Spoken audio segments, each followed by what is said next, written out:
journey. I hope you enjoy it. Today we're going to learn about what happened to God's people after he freed them from slavery in Egypt. They were wandering the wilderness for 40 years in search of a new home. 40 years of feeling dirty from all of the sand on your skin, feeling hot from the burning sun and hungry for something more than the simple bread that they had to eat. So when God led them at last to what would be their new home, as you can imagine, they were pretty thrilled. But they were also scared. The place God led them to was a giant city called Jericho.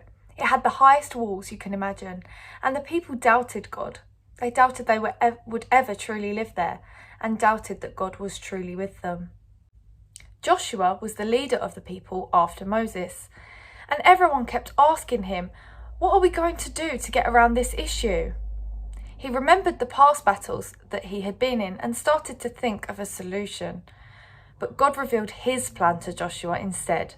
"Joshua, you and all the people need to be strong and courageous," God said.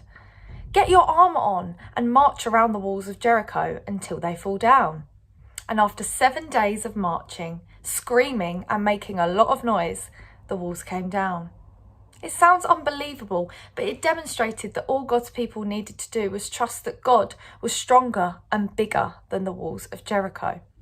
God was with his people through all their struggles, and they could always trust in him, but so often they got scared and doubted his power.